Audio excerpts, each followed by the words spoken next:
ça a une réputation incroyable, Clairvaux. Et donc, quand je suis arrivé ici, ça a été les premiers ressentis de Clairvaux. L'ambiance, la vibration qu'il y avait ici, qui était hors du commun. Ça a été en concordance avec mes vibrations spirituelles. Pourtant, je suis bouddhiste, hein, mais bon, je me suis dit, tiens, bon, ben, Bernard de Clairvaux, c'est comme si il était toujours là. Pour moi, il y a quelque chose, il y a des choses bienveillantes ici. Il n'y a rien de violent, et pourtant, il y a quand même eu des Allemands, il y a eu des enfants qui sont venus ici, il y a une prison de femmes aussi, donc c'était vraiment quelque chose de terrible. Et donc c'était très intéressant parce que je me suis dit, il y a une corrélation entre ces abbayes, ces anciennes abbayes, et aussi ces prisons, parce que beaucoup de prisons étaient des anciennes abbayes. Et donc on sent encore toute l'ambiance religieuse qu'il y a encore ici.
Donc j'ai travaillé un petit peu avec mon papa. J'ai travaillé quelques années avec mon papa qui était surveillant ici. Puis après il est parti et j'ai pris la relève. Enfin la relève, je sais pas si on peut dire ça, mais je suis restée quoi, voilà. Mais il y a eu beaucoup de surveillantes qui étaient ici et qui avaient leur papa qui était surveillant. On a même eu dans mon équipe, on a eu une surveillante qui avait ses 2 fils. Et ils étaient tous les 3 ici. Voilà. Ouais. C'est assez rigolo. C'est pour ça qu'on a toujours dit que Clairvaux, ça a toujours été très familial. Voilà. Elle venait de génération en génération. Ouais.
Bon, ce qui leur plaisait dans le cinéma, c'est qu'ils arrivaient à se retrouver entre copains, quoi.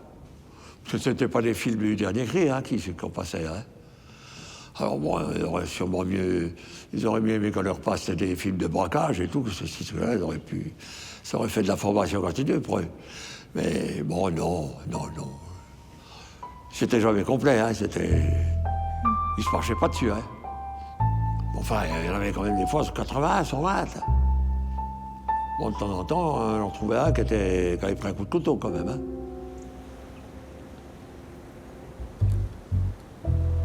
Voilà, là, on est dans le grand cloître. Ça servait de cours de pot d'âne. 400 et quelques détenus. Sur la cour, là. Une fourmilière, hein. Bah, c'était des vrais bandits, hein. Ils avaient tué père et mère, hein.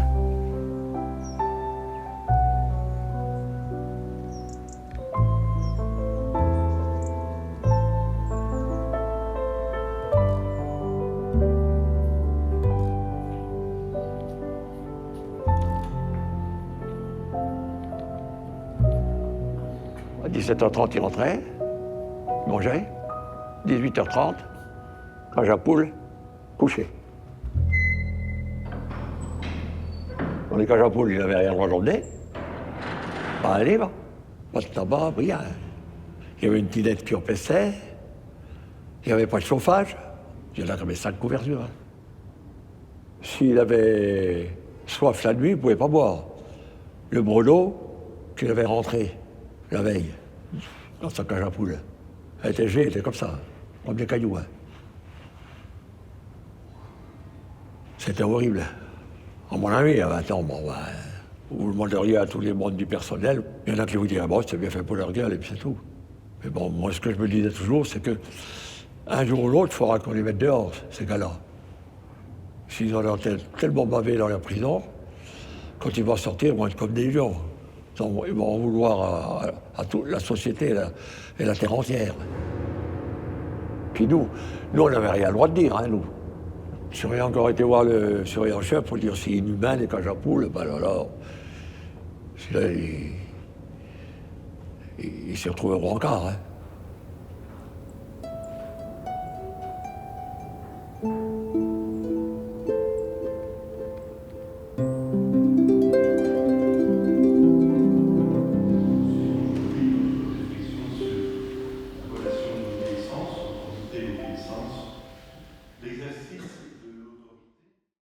Ah, donc on te demandait pas de calculer l'hypoténuse. Non, mais moi je le calcule pour savoir. Ah bah tu peux, oui. Mais Vous êtes plus calé que moi, c'est pas vrai.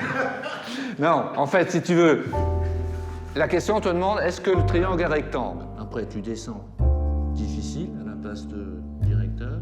Parce que moi, je me suis arrêté à D pour qu'ensuite, tu cherches toi. Parce que si c'est moi qui fais tout, ça sert à rien. Ok? Alors, t'as trouvé, Hélène? Hélène égale. Alors, Hélène.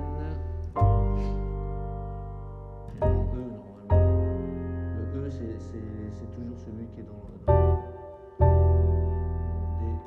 Ah, non, en fait, il faut faire comme je t'ai montré là. Tu traces le triangle. Ça va être compliqué au début, hein. Ça, je le sais, hein. Déjà, pour sortir, trouver un patron, il va nous demander vous étiez où pendant 15 ans. On sera bien obligé de le dire, de toute façon, on ne peut pas mentir.